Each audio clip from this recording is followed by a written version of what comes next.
Cuman nanti semisal di rumah sakit atau apapun itu kan prinsipnya tadi high quality CPR adalah tidak ada kita tidak boleh berhenti sama sekali ya. Jadi misal pasien dibawa pakai bed seperti itu ya kita naik ke atas bednya.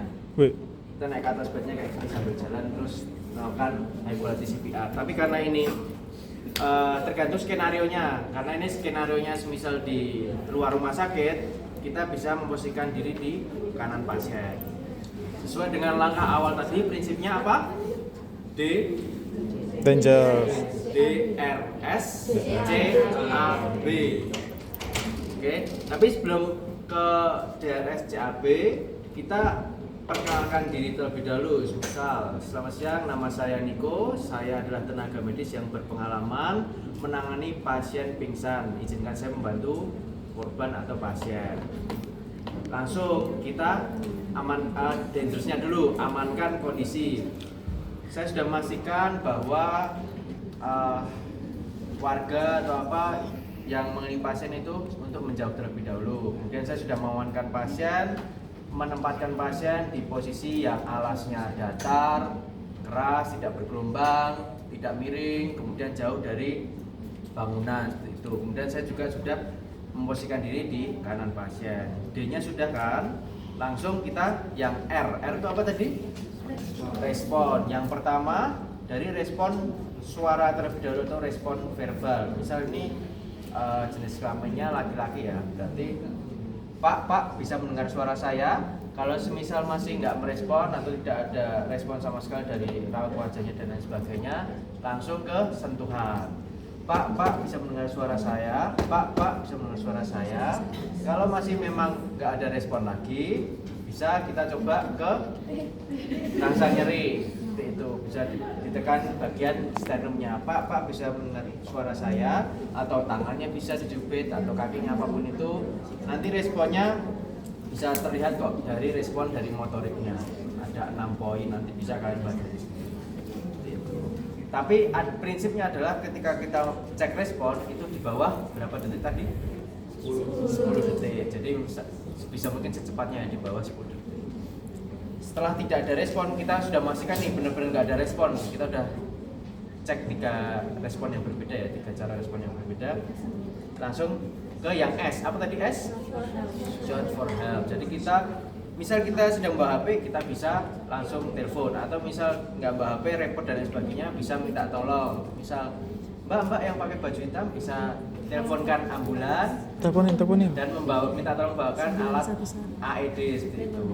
Kalau di Jogja itu 119 ya, untuk teman-teman yang tahu, bukan 911 ya.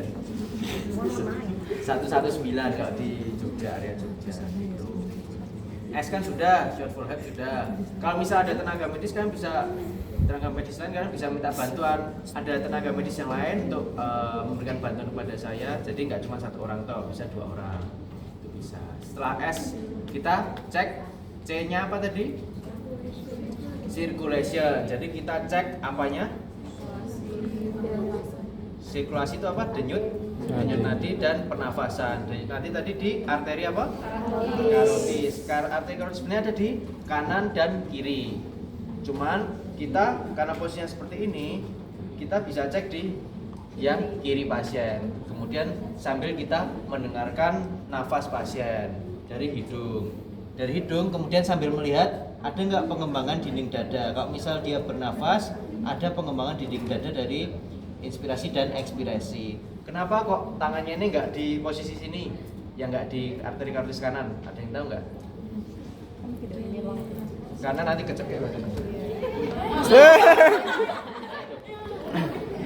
karena nanti kita akan malah tambah menyakiti pasien. Karena kita akan posisinya mau seperti ini. Kalau kita seperti ini nanti menekan leher. Takutnya nambah cedera pasien. Jadi kenapa di kiri arteri karotis yang kiri. Seperti itu. Oke, setelah cek nih, nggak ada nadi, nggak ada nafas, langsung kita lakukan apa? Ya langsung lakukan CPR atau kita bebaskan jalan nafas dulu kan, terus kita kan sudah memastikan memang tidak ada hambatan atau benda asing di saluran pernafasan. Kita langsung melakukan